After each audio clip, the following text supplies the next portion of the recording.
Aceh. Dengar-dengar sih, tapi ini perlu dikonfirmasi. Mungkin ada konsep semacam cabut mandat jika NKRI dianggap gagal. Jadi ini juga program serius, karena itu menyampaikan permohonan maaf beliau. Nggak bisa nemenin bapak-bapak yang datang ke sini.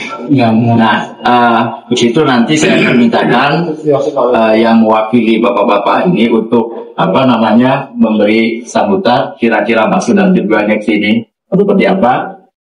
Sini sudah ada Pak Kodimudin, ada Pak Jenderal Sunarko, ada Pak Samsul Jalal, ada Pak Slamet Subianto. Ini para jenderal yang waktu kita masih muda, kita tahulah pipelahnya seperti apa ya. Waktu itu luar biasa sekali. Sekarang di usia senja, orang lain udah tarik dari tasbih, tinggal di rumah aja sampai sini. Bapak-bapak ini masih jalan, karena katanya ada hal yang mesti dibenahi di Republik ini. Kita yang muda-muda sebetulnya malu juga nih. Yang tua-tua masih tegak berdiri, kita yang muda-muda kok masih narik selimut, kira-kira gitu. Nah, untuk pengantarnya, saya kira kita sudah lama ikut turun di persoalan FIK dan PSN ini. Jadi Bapak-Bapak sekalian, kita hasil perjuangan kita selama ini adalah bahwa soal pencabutan pagar itu ternyata tidak terasa sampai sekarang, tapi kita berharap pencabutan itu baru tahap awal saja. Gitu. Meskipun kita mendengar kabar burung yang kurang sedap soal kaitannya dengan misalnya penanganan kasus hukumnya kok baru di tingkat kepala desa.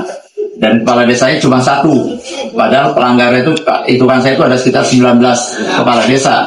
Nah, kaitan dengan kepala desa, saya beberapa kali juga mengadakan pertemuan tertutup tentu saja dengan beberapa kepala desa itu. Pertanyaan sederhana, Anda adalah pemimpin di masyarakat Anda, tapi Anda adalah asli orang Banten. Jadi saatnya sekarang kembali. Kalau kemarin pernah melakukan kesalahan dan mungkin nanti akan melakukan hukum, hadapi persoalan hukum itu.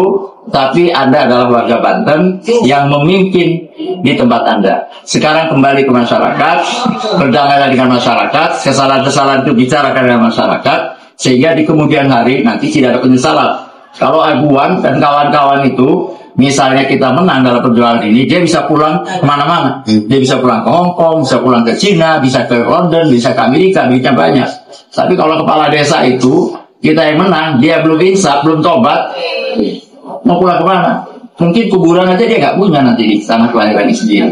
Nah, sebagai orang Banten, kita minta, karena saya melihat itu ada kecenderungan bahwa 17 atau 19 kepala desa inilah yang akan dikorbankan gitu, untuk semua kesalahan-kesalahan yang dilakukan secara berjamaah gitu. Nah, kenapa saya mengatakan jamaah?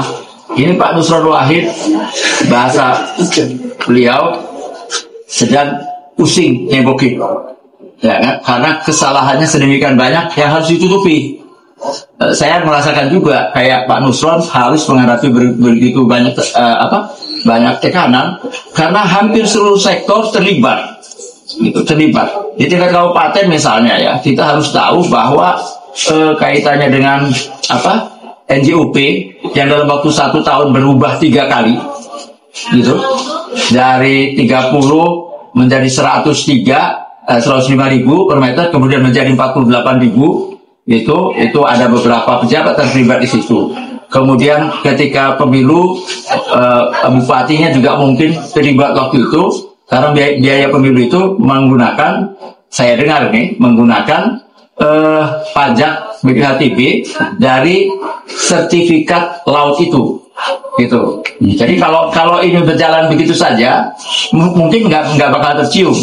Tapi berkat kerja kita semua, terutama bapak-bapak yang mau haji, yang hadir pada hari ini, dan kawan-kawan yang juga nggak hadir saat ini, pencabutan itu tahap awal di mana seluruh kebusukan itu mulai terungkap. gitu. Tapi saya sebagai warga Banten dan dia kepala desa juga bagian dari keluarga besar kita. Saya sedang mengatur gimana cara supaya kepala desa itu menghadap ke Sultan Banten. Ini rajanya, ini sultannya gitu. Mereka harus menghadap sini dan mengatakan apa yang salah yang terjadi. Karena bagaimanapun meskipun mereka dihukum nanti, mereka adalah warga Banten. Dan warga Banten dimanapun itu harus dibela oleh orang-orang Banten, oleh penguasanya, oleh rajanya gitu. Nah, kalau dia salah, kesalahannya dia harus bertanggung jawabkan.